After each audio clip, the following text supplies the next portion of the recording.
Thank you, Bishop. It is a great honor that I have to be a part of this ceremony this evening. We extend honor to those of you who have served our nation.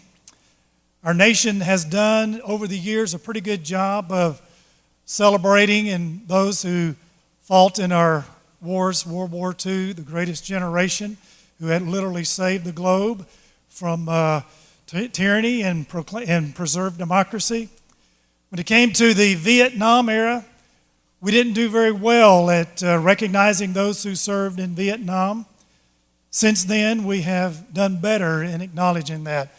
Today, we're going to correct something that should have been done 46 years ago, and in recognizing Gerald McGinnis, an award that he should have received during the Vietnam era. But I want to read to you, and I want to just put you on notice as I read the narrative that supports this award of valor. It will be somewhat graphic in the combat zone. Just be prepared. It may bring back some memories for you and maybe others here. So I just want to warn you.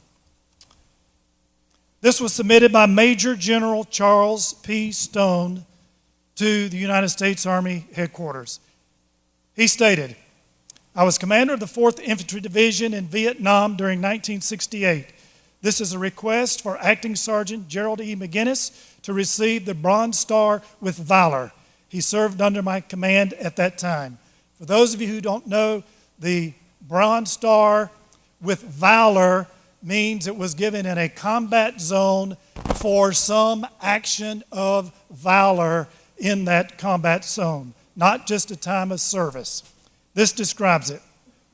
"I hereby affirm that at approximately 3 a.m., on March 22nd, 1968, on a clear day with the normal weather conditions, Company C, 3rd of the 8th Infantry, 4th Infantry Division, experienced a violent and aggressive attack from the 209th NVA Regiment, approximately 1,500 soldiers at Firebase incoming. At that time, the NVA crawled up close to the perimeter and blew up the concertina wire. After the enemy had accomplished this, they cleared a large path for themselves to begin a human wave assault. This was approximately 10 yards from McGinnis's bunker. As the NVA was advancing into the perimeter, they were killing and wounding our troops. They were firing rocket launchers, AK-47s, throwing satchel charges in our bunkers. After the NVA had overrun the perimeter, the acting company commander called in artillery on his own perimeter from a nearby fire base because the NVA had overrun a portion of the perimeter.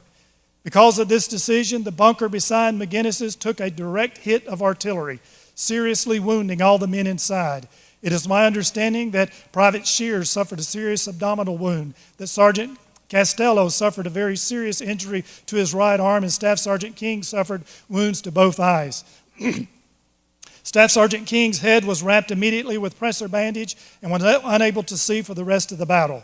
Sergeant Castello was attended to and was no longer capable to resist the enemy. Private Shears was rapidly losing blood and was moving quickly towards death. All three were placed in McGinnis's bunker. At that time, Staff Sergeant King and Sergeant Castello were placed in the rear of McGinnis's bunker to protect them from the line of fire.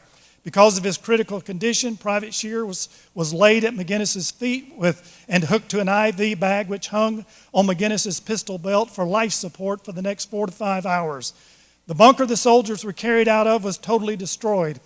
Also, a couple of bunkers over from them was a bunker that the NVA had initially totally destroyed at the beginning of the battle, and all the soldiers in that bunker were killed.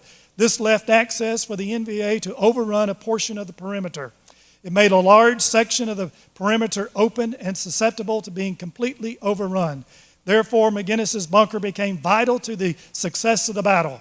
If the bunker that McGinnis was manning had fallen to the enemy, a major part of the perimeter could have fallen into enemy hands. Shears, King, and Castello would have been killed that morning because they had no way of defending themselves. Because of the length of the battle, 3 to 4 hours, the strategic place of McGinnis's bunker, not only was he defending that side of the perimeter, but protecting all three of their lives.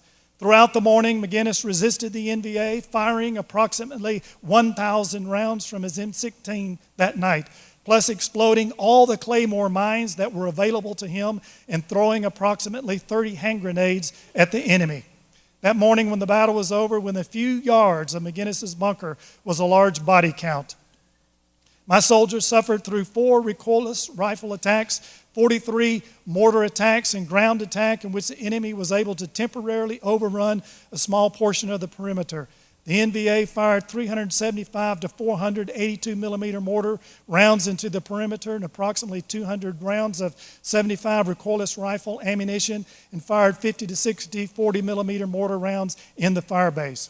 My soldiers resisted and defeated the NVA, the 209th NVA Regiment that night. The statistics included in this information are documented in military files. Based upon this information I am providing for you, I hereby recommend that Gerald E. McGinnis receive the Bronze Star with Valor for bravery and commitment by resisting the enemy and holding his position while protecting the lives of 3 wounded soldiers. While 2 bunkers very close to him were totally destroyed and the enemy was in process of entering the perimeter, McGinnis did not retreat or move to another bunker for security with soldiers who could assist him. Instead, he stayed in his bunker, the only one able to fight and defend this important position of the perimeter while protecting the lives of the 3 wounded men. Signed, Major General Charles P. Stone. Let me just read in part as we award him the certificate for his medal. It states, "The United States of America, to all who shall see these presents greetings.